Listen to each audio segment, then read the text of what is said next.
on our final session for today. If I may kindly request Ms. Savali Rajendra, could you please come and join me on the dais here? She's a Deputy Manager, Fairtrade, NAPP, and joining her will be our speakers for today. If I can request the most attentive, the most dedicated, the first benchers, Mr. Jacob Jose. Mr. Jacob Jose is a Marketing Manager, Herbs and Spices, and Sahyadri Organic Small Farmers Consortium. Mr. Pravakar Meher, the Director, Pratima Agro and Paper Private Limited and Chairman, Fairtrade. Just hold on, I'm going to come back on the applause. Mr. Krishnendu Chatterjee, the Vice President, Nature Biofoods. Mr. Muniraju, the member for Vividoddhesha. Sorry, you want me to give a shot on that? Primary cooperative. Okay, the primary cooperative. Edike. And Mr. Shilajit Roy. We have seen this gentleman earlier. He's the Vice President, United Nilgiris Tea Estates. Now let's hear it for all these panel of speakers, ladies and gentlemen. And without further ado, Savali, over to you.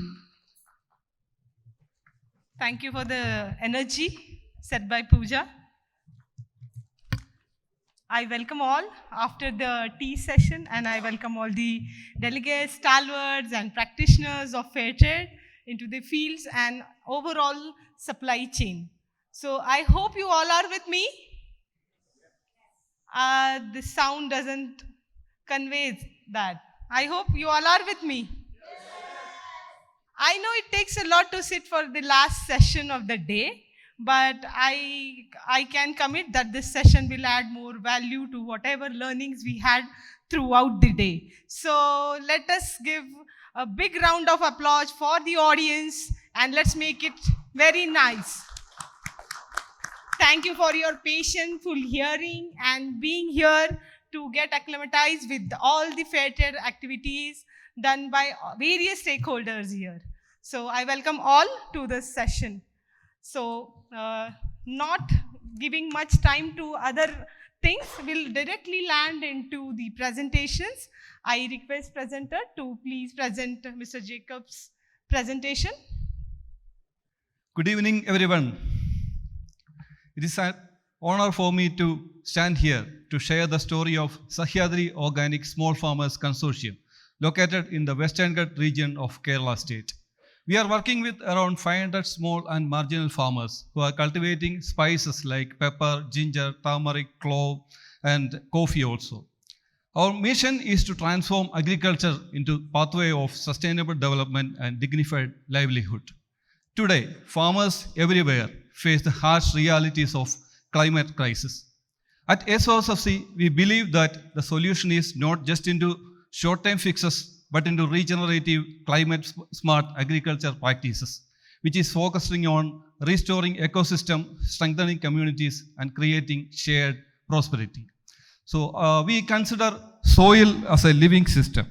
Our climate-smart approach is focused on biodiversity and soil health regeneration. Our farmers undergo soil testing and they are getting soil test card in order to enable them informed decisions for regenerative agriculture practices. The techniques like rainwater harvesting, then carbon sequestration, erosion control, etc. not only reduce vulnerabilities but also contribute to the global fight against climate change. Our approach also integrates the triple bottom line of people, planet, and profit. It's like through our Fairtrade premium project, we are supplying organic inputs, agriculture tools and implements, high quality planting material, packing material, etc., which enables the farmers to reduce farming costs and also making agriculture more efficient. The farmers are also practicing practices like apiculture, aquaculture. Then they are also planting herbal and medicinal plants in their farms, which enables, which create a circular economy and which strengthens the local food systems. Equally important is empowering farmers and creating an inclusive governance system Through our farmer-led capacity building and training programs, we are cultivating a generation of informed rural leaders in our local region. Also, we have a strong gender policy for equality and safety, and we ensure equal representation in all our forums for women and youth. Our sustainability practices goes much beyond the farm level. Our women-led vetiver-based micro-entrepreneurships showcase how economic empowerment and environmental stewardship goes hand in hand. We have been promoting the cultural practices of planting vetiver throughout the contours of the farm in order to prevent soil erosion and hold runoff water into the soil. We have trained a group of 50 ladies to make spice gift posts like this, and they are making an additional income through this activity, and also this ensures our soil conservation practice. In essence, SOSFC showcase demonstrate that sustainable agriculture is not only about producing crops. It is about restoring ecosystem. It is about reducing inequalities, and it is about strengthening resilience. Thank you. Can I ask one experience about what kind of training and capacity building support do producers need most to sustain livelihood through your experience? Yeah, it is like for scaling up sustainable livelihood, we need trainings which goes much beyond the production or just farm level. First of all, we need trainings like from farming to farm entrepreneurships. It's like we have to make the farmers entrepreneurs, just farm or just laborers to make them entrepreneurs. Also, we have to impart training for ensuring the quality, because most of our products, even though they are okay with the compliance system, they are getting rejected in the export market just because of this quality issues. So we have to give good quality assurance training for this farmer group. Also, in order to make a good compliance or an inclusive governance system, we have to give training for the youth and women leaders to make them come in front of this farming and in front of this fair trade system. I understand that we are paving our way from morning till this session for various subjects rotating around premium utilization, pricing, various intervention activities through producer organizations, and we have also heard voices from fields about their experiences of availing the premium. Now that we have our honorable chair here, I would like to hear from him about few of his experiences about fair trade premium activities and his outlook to portray some quality training programs. What does he feel about lacunas in a training program, or how we can take fair trade ahead through capacity buildings of producers?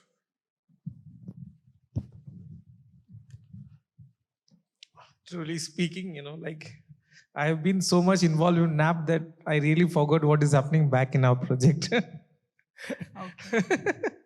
So, but really, these premiums are the most wonderful part of this whole fair trade system, and being the biggest challenge at the moment is the climate, which need to be addressed as soon as possible and in a best way, Looking at this, I think we had 2-3 instant programs.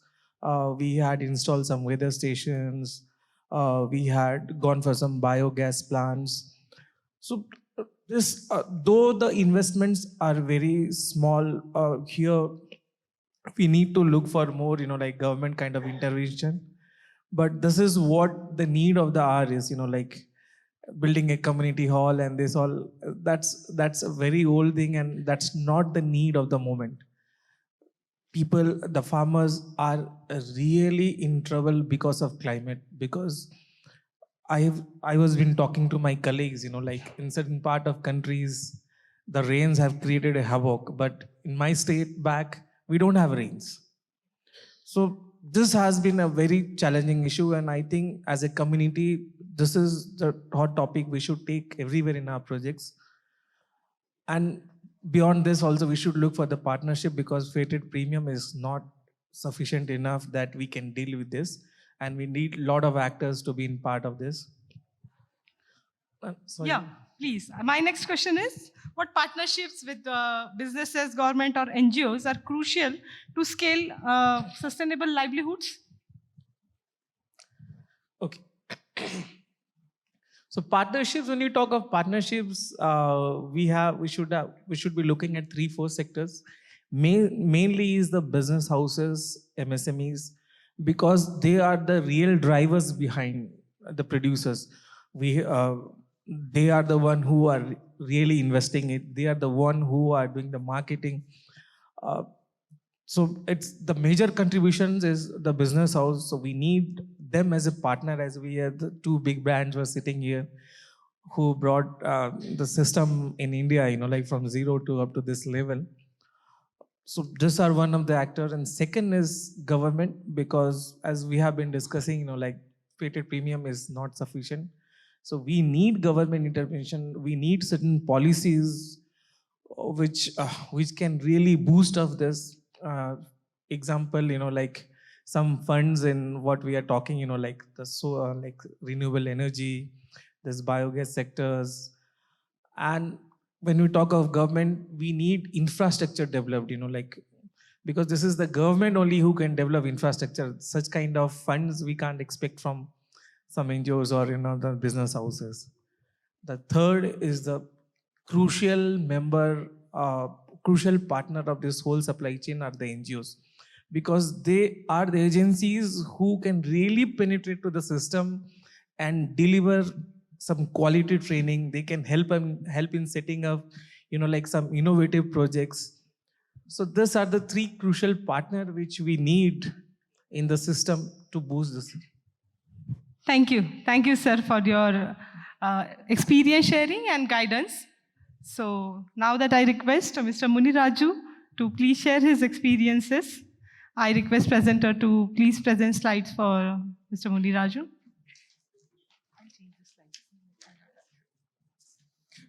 Good evening. I thank organizer to have me here.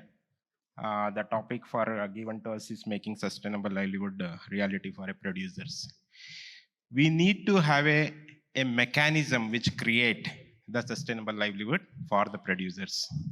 In order to do that, we should first understand what are the challenges really which is troubling the producers. So we should keep understanding the root cause for each and every challenges. For example, like high input cost, water scarcity, soil degradation, climate change, pricing fluctuations, limited access to credit, especially for the small landholder farmers, health hazards from chemicals, low bargaining power, and limited income sources. So these could be the challenges for any of the product, any of the crop, not only for the sugarcane, for any of the crop. These are the challenges normally all the producers are going to face it. So in order to address these challenges, by addressing these challenges with a comprehensive approach, we can achieve ecological sustainability, economic prosperity, and social well-being for our the community. How to do that? Yes, we need to adopt some of the tools like innovation, the technology, diversification of the crops, market enhancement of the market, and climate smart, the best agricultural practices. So I listed out some of the key issues and also like sustainable livelihood solution with the key intervention taking the sugarcane we produce as an example. For example, the first challenge like high water consumption due to flood irrigation. Of course, sugar is consumed a lot of water because it's a long perennial crop, like annual crop. It will be there for 9 to 12 months. So it needs a lot of water. But nowadays, like in our area, for example, every 4 years, there will be a drought. And every 4 to 5 years, there will be a flood. So what to do when there is a fluctuation in the climate? So we need to adapt some of the sustainable livelihood solution to that. So with the premium projects, most of the farmers, our farmers, they have promoted drip irrigation and sprinkler irrigation.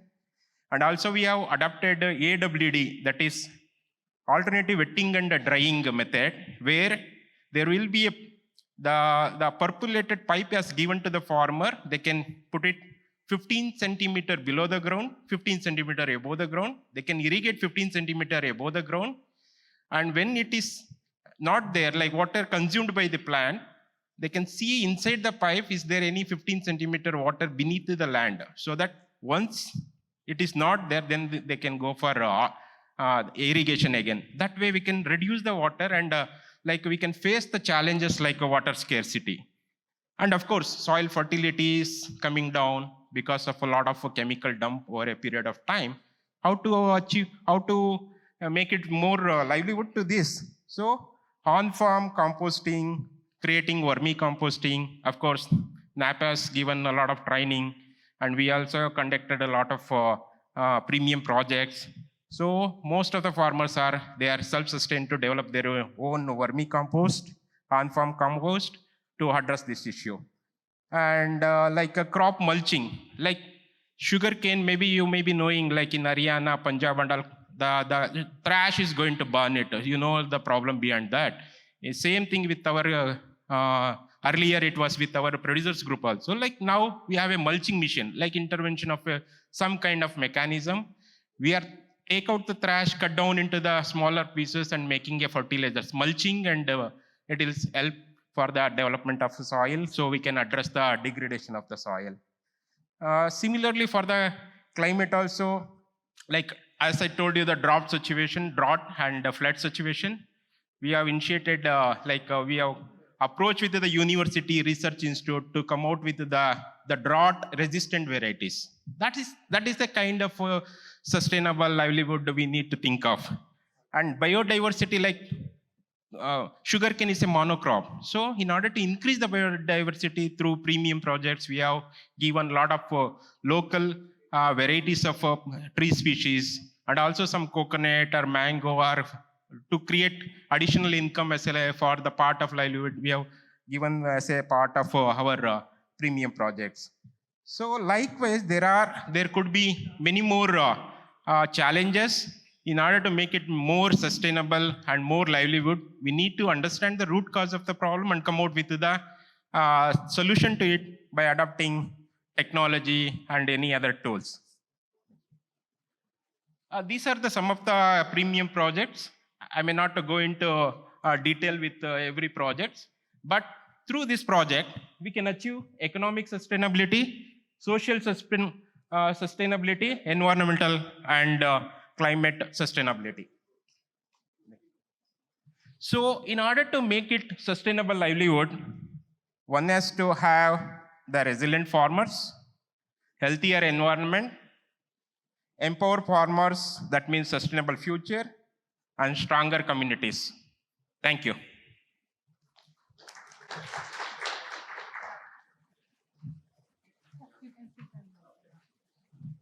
Thank you. Thank you, sir, for insightful presentation and sharing.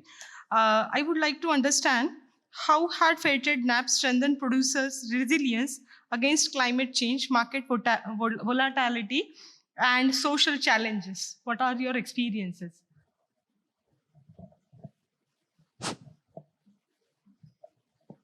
It's on. It's on.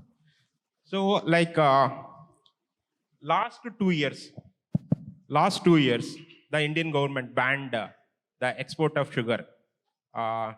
Because of that, last 3 years we couldn't receive even a single premium.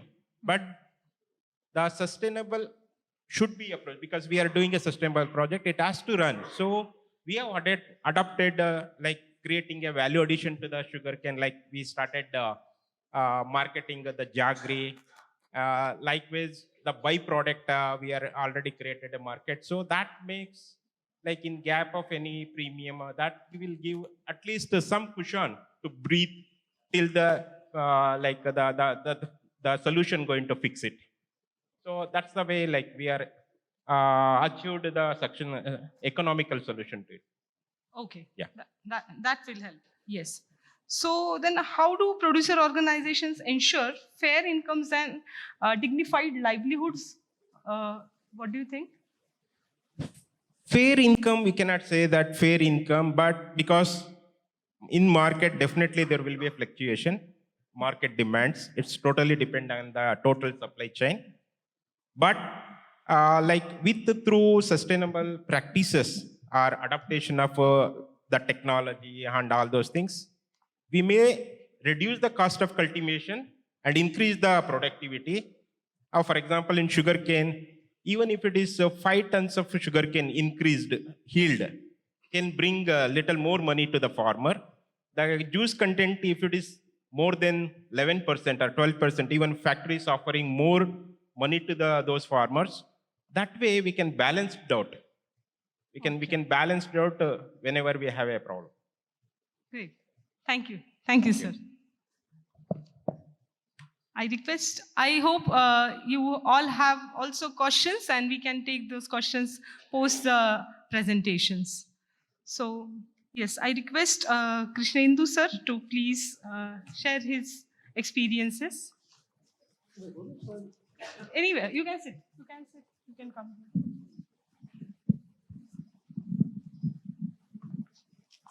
Hello. So Fairtrade has indeed traveled quite miles. I was just thinking when I was listening to other speakers that September is a very eventful month. 1939 September, the World War II started. 1945 September, World War II ended. And what happened exactly after that?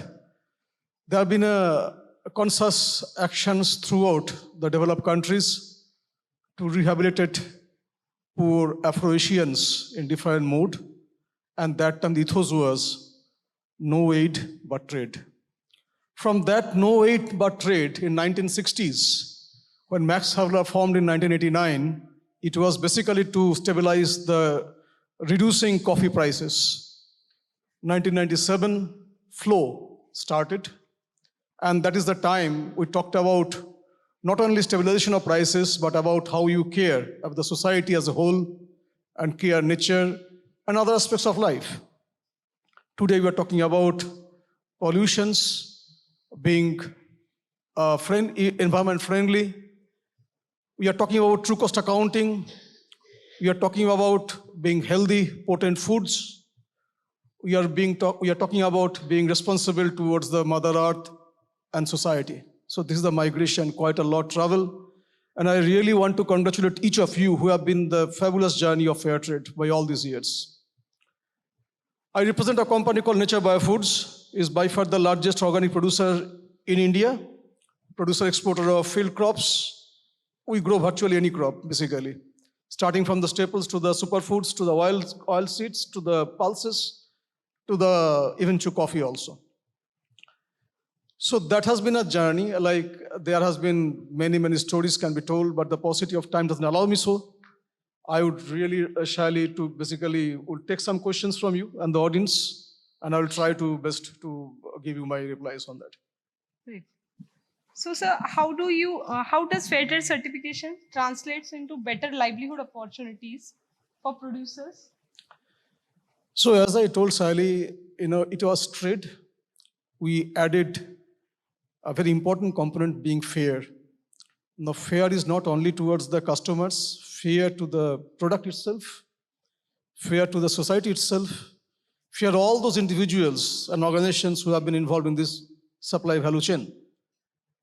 Now, this starts on the ground root because the producers are the key stakeholders in this journey, and it's of supreme importance that their interests are protected, guarded, valued in highest orders. To do so, first of all, the product itself has to be good, and to do that, there's been multiple ways. Like organic is just not about being organic. One of the biggest ethos of organic to produce vital foods, the foods that come with purity, the foods that nourishes, the food that replaces medicines. So this was organic. Of course, Fairtrade go past organic, and it is also with conventional product. But the key to this all discussions is that the product itself has to be very good and profoundly well. It starts with that. One, we establish the quality benchmark. You reach to the people who value that, the value that you see into it. And then you do a trade which is fair, transparent, can be routed back to the traces, and can be positioned as itself as a complete dignity. So that is the periphery of fair trade businesses. And people who have been understanding this ethos, and they have been doing for years, I think they know the answers. Thank you. Thank you. My next question is, what innovative market strategies can help connect producers and conscious consumers? Just before this event, I was hearing the fashion, fashion segment. It's very interesting. Sometimes I felt so being engrossed in that because brand is very important, critically important. Like whatever you do, like unless you present it in a nutshell, and that capsule of your talks is the brand. And brand is just, like 5-letter word, but it needs tremendous amount of toil. And with that when the brand becomes successful, then comes the responsibility. Like you have to be responsible enough to create that brand with values and then maintain that value throughout.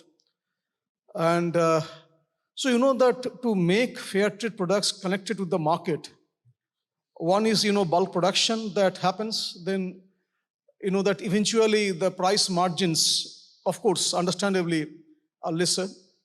But if you are able to create a brand that speaks the values that you create, the morality that you carry creating that product and the brand, it earns you more money. So one of the biggest is that what is fair trade? Like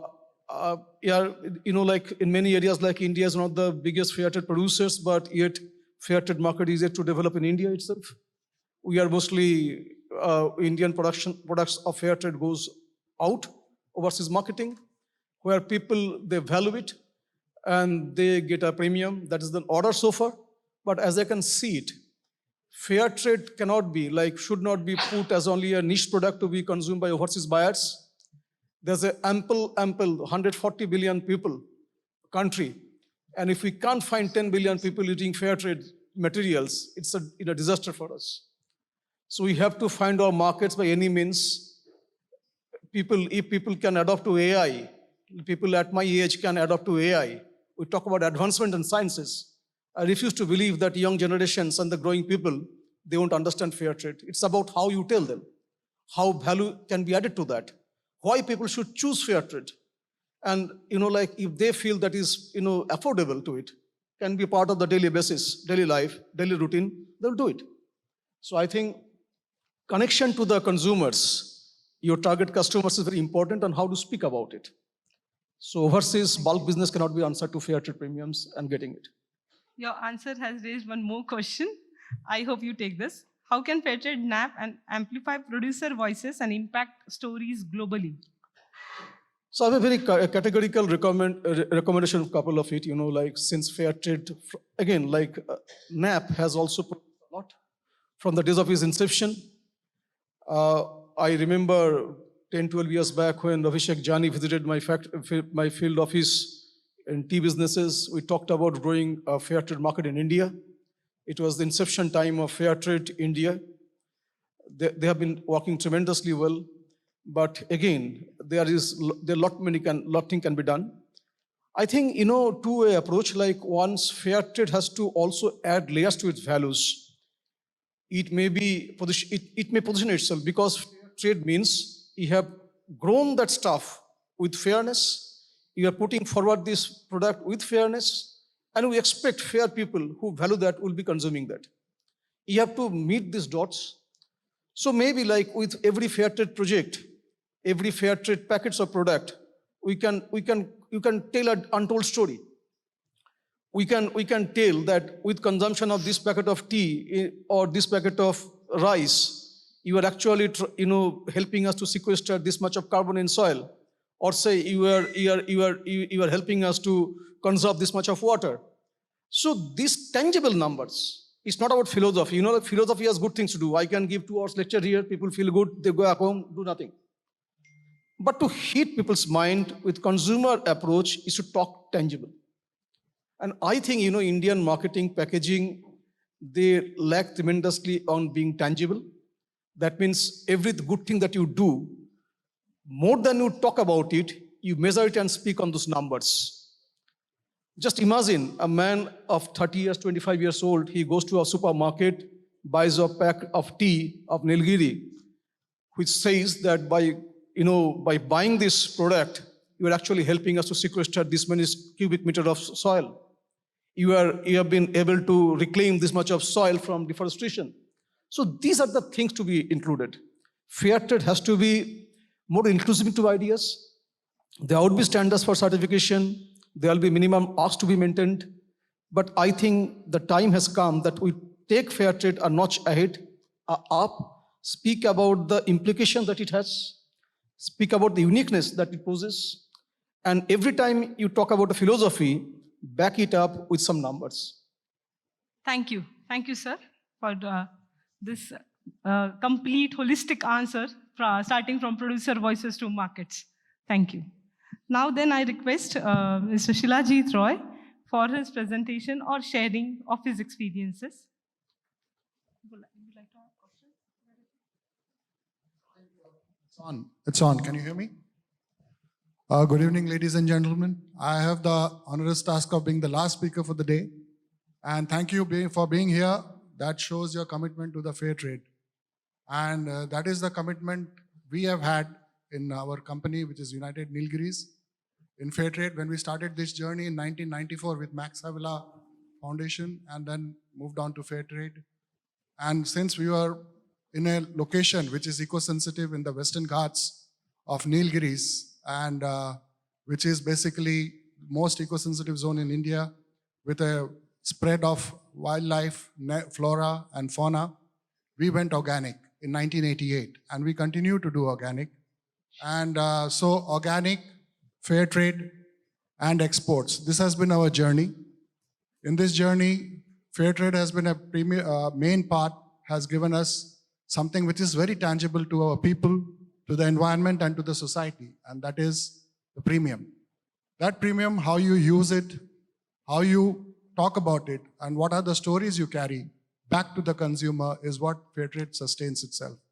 We have been successful in doing so in Europe, in all the destinations, UK, and also other countries as well. The challenge which we face now is basically about, to the climate change. As Pravakar ji said, the biggest challenge now is climate. And we are working on that in our own way so that our microclimate in our growing areas are maintained. So in one of our estates, we have almost 2,500 acres of forest and grasslands. So we of course maintain it the way it is, but we are looking at increasing the wetland and water grassland restoration. We are looking at planting natural tree species back and removing the invasive foreign species like acacia. These are the things which are giving us some results besides the organic, where we do our own composting with our 500 cows and so. So the premium what we get from the fair trade, what we sell in all these countries, has given us 3 focus areas. One is healthcare, second is education, and third is retirement benefit for our employees, because they are not landholders and they are just workers who worked in 60 years and go back and they don't have anything to fall back on. So with these things in mind, we focus all our premiums, what we use for all these activities, which are listed below. I'll not read it out. Sunita was there earlier. She was talking about it in length. So basically it's about school and hospital and things like that. But the main challenge and main thing what we are doing is now is about what do we look at? I mean, as we have to see, the market is changing every day and the market is going haywire with the new regulations and business alignments coming in place and trade war and things like that. We as a country of, like Krishnendu said, 1.4 billion people, we should look at ourselves whether we are ready to take fair trade as a movement in our country itself and besides what we are doing abroad. With that in mind, I mean, we started this journey and most of the guests over here have been getting a hamper of Life by Follies, which is basically a Swiss company, but they thought about selling tea in India under Fairtrade label about 4 years ago, and we were a part of that, and we continue to do that journey. So we have been able to sell it's not a very big margin, but still it's a good number of 25 tons of tea in India as Fairtrade so far in last 1 year. So there are possibilities, there are opportunities, and there are challenges. So now we have to overcome the challenge, we have to use the opportunities and make use of the possibilities. Having said that, we are working in our estates for solar,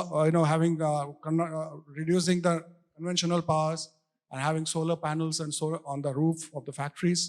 We are going to be the first private hydel project unit in our own estate. It's a mini hydel project in one of our estates, which we are starting in next week. We've got the permission and being the first in Tamil Nadu. So these are the journeys which we have been doing. And we look forward to having a sustained relationship with all our clients. And we are able to convert a lot of our clients to Fairtrade in Europe by talking to them directly in Germany, in UK. Fairtrade UK is running a campaign of having all the teas being sold as Fairtrade. I was there in UK London office, and they are doing a Glastonbury food festival. They have put up a lot of shows on Fairtrade and promotion of Fairtrade. So I think those are the right directions, and there are a lot of positives. Not everything is gloomy. Let's take it and end the day with a positive note that Fairtrade is going to grow, we are going to grow, and we are going to be sustainable. Thank you. Thank you, sir. So that makes me understand what collective actions can stakeholder take to ensure that sustainability goes beyond certification into everyday producer's life. As Jacob said in an initial one, sustainability is one part of it, but if your product has to have the quality, and if your quality is good, sustainability as a part of the journey will come into it. So as a collective action, it has to be that we have to promote our quality of the product, what we have, and then market that in a way that we talk about the quality, and while doing the quality part of it, we also talk about the fact that it is produced in a sustainable way, taking care of the social aspect, the environmental aspect, and the compliance aspects. So if you are able to comply that, which Fairtrade does, when you are Fairtrade certified, you are covering under all those parameters, and all the other proposed change under EU norms and all that, we are already there. So we have that big plus. Let's use that to get on with our, and with the quality of our product to talk, because you can sell I'm talking about tea because I'm a tea guy. You can sell 1 cup of tea to a person and say, oh, I'm Fairtrade, I'm eco, I'm this, I'm that.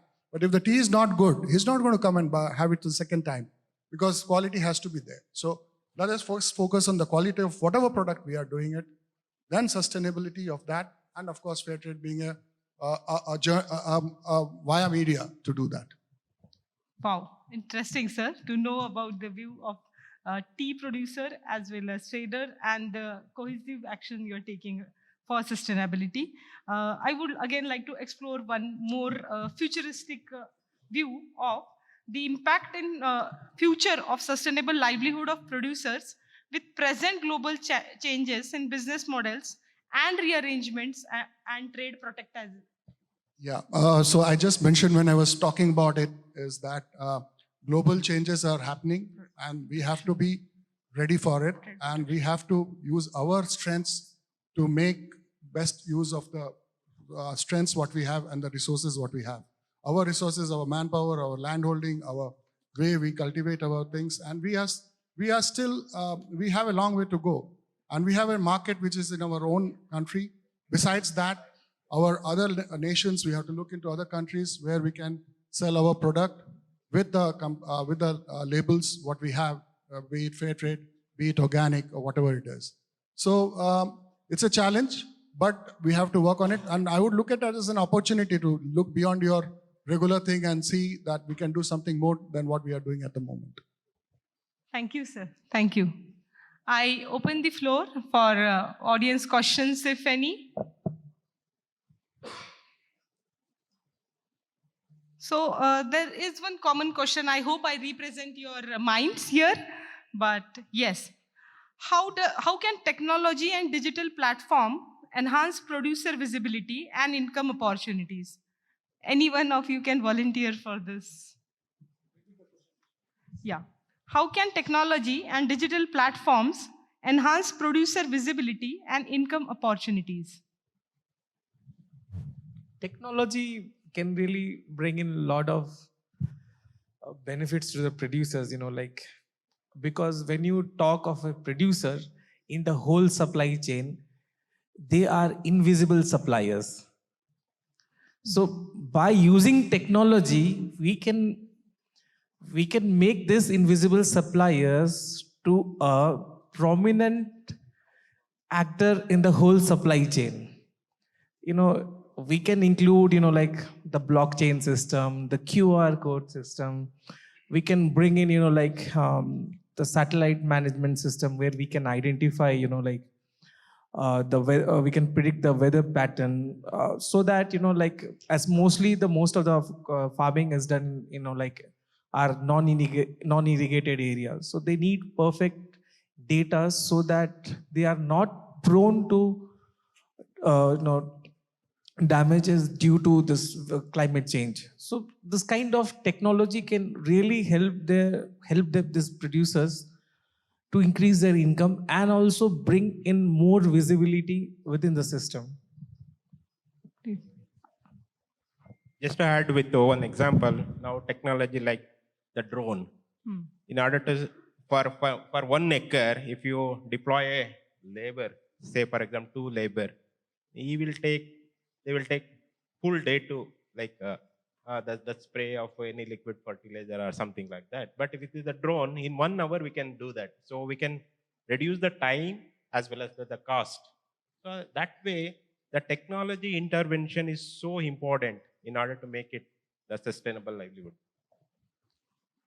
Great. We would also like to hear from Shilajit, sir. Technology, I'll again stick to my field. We started with manpower. Manpower is the biggest challenge for us in plantations, where 65% of our cost is labor. And availability of labor is becoming a challenge. So automation is the need of the hour and the requirement.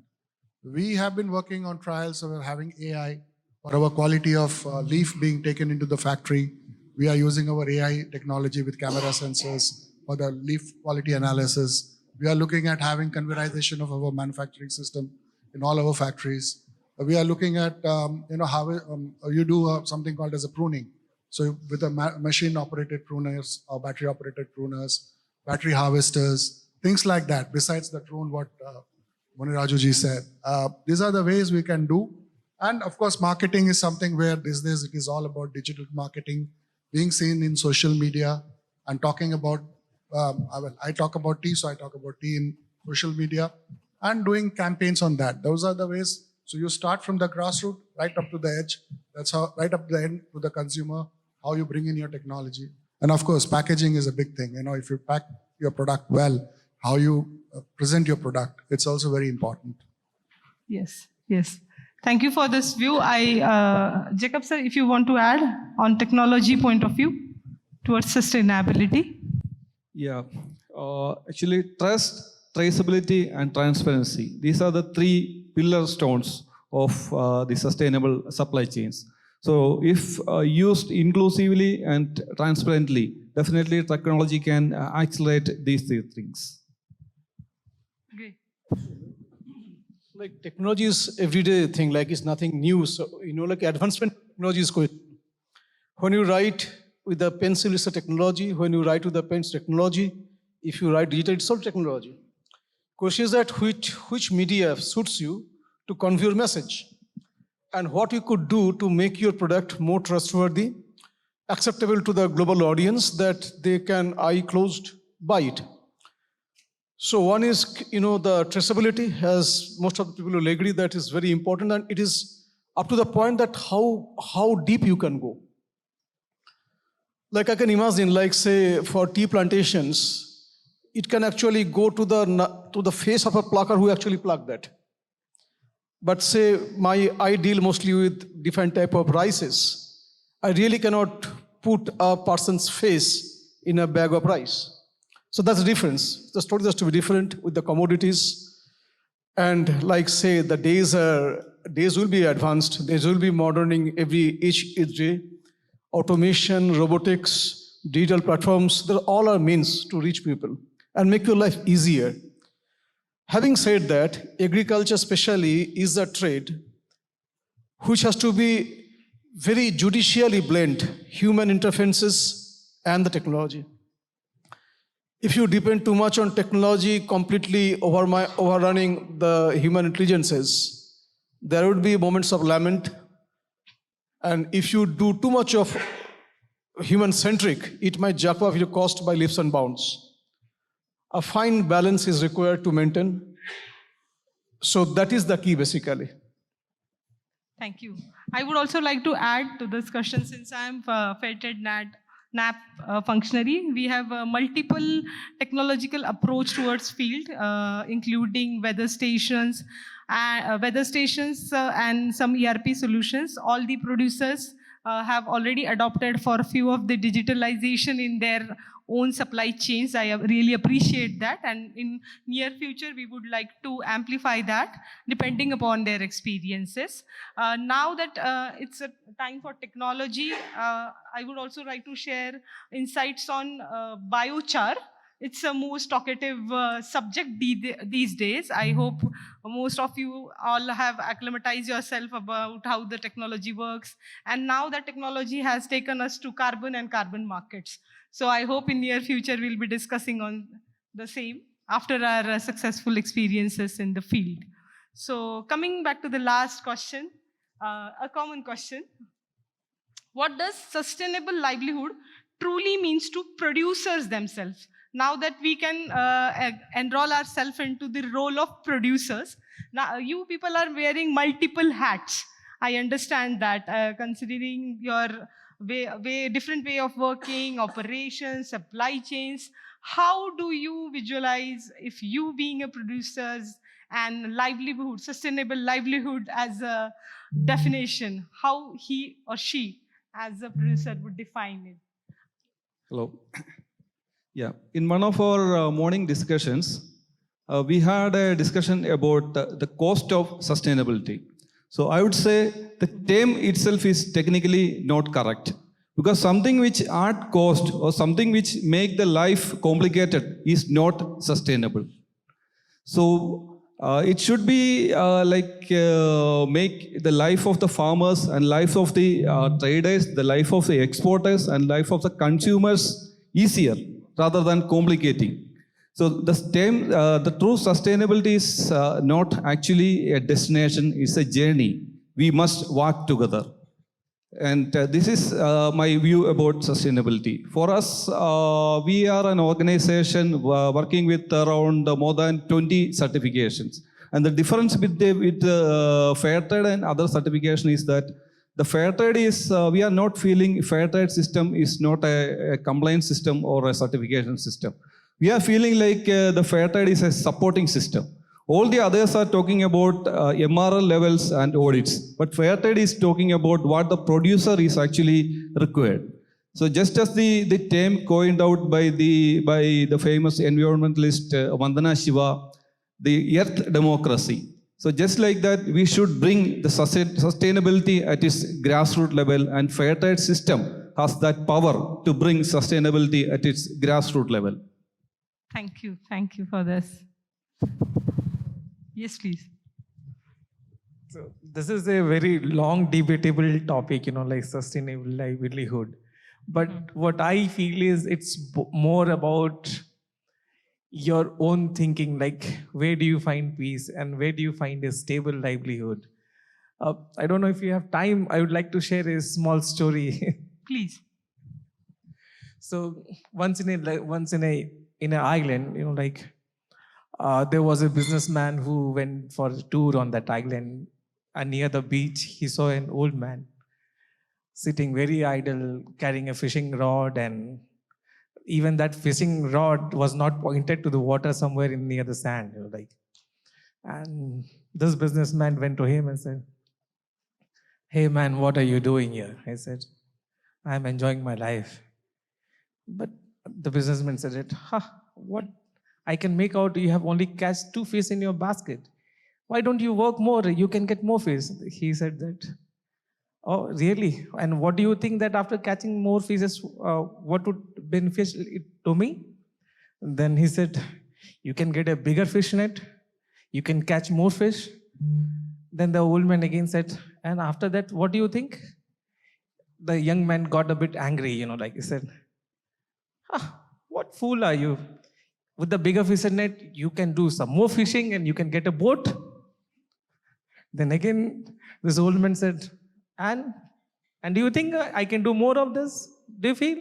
He said, yeah, sure, why not? He got a bit more angry and he said, after this, you can do with the boat, you can go interiors to the sea and you can do more and more fishing. After then, you can get a bigger fishing line. You can have a ship lines. Said, do you really think that that would be the last?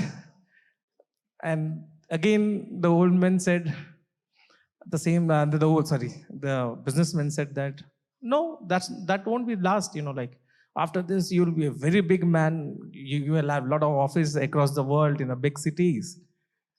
But the old man again said, do you think still it's the end?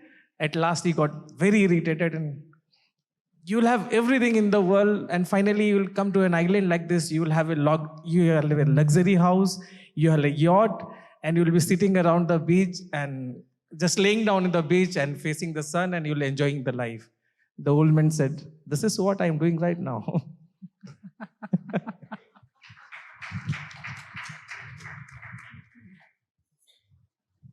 So you summed it up. So let us make more sustainable livelihood an actual reality for producers. Coming on this note, I thank everyone for their patient hearing. If there are any questions, I could see. Okay, I hope I have taken all your questions. And thank you. Thank you, all the speakers. Thank you, delegates. Thank you, Fairtrade India. Thank you, NAPP, for giving me opportunity to anchor this session. Thank you.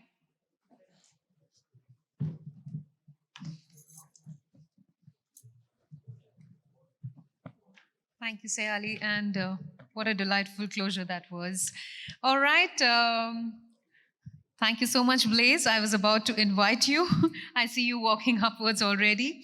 I would request Blaze to kindly come up on the dais and do the honors on the giveaways. I will quickly call upon the names. Can we start with Mr. Jacob Jose? Please come to the center of the dais, the center of the stage here.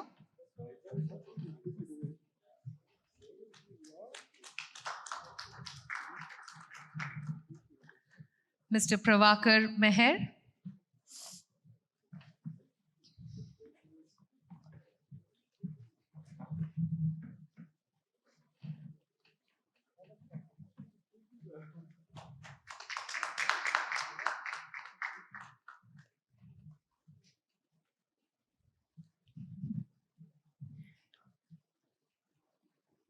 Mr. Krishnendu Chatterjee.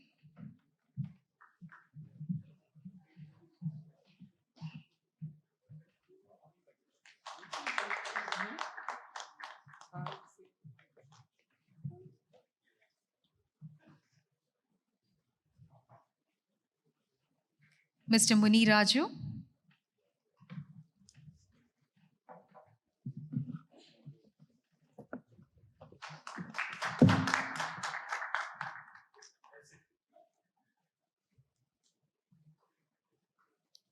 Mr. Shilajit Roy.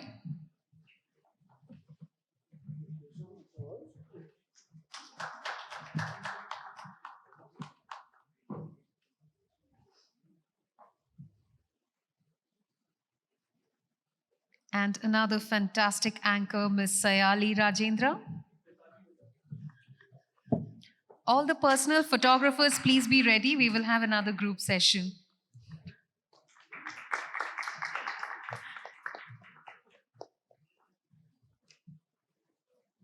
Speakers, please come forward for a group photograph.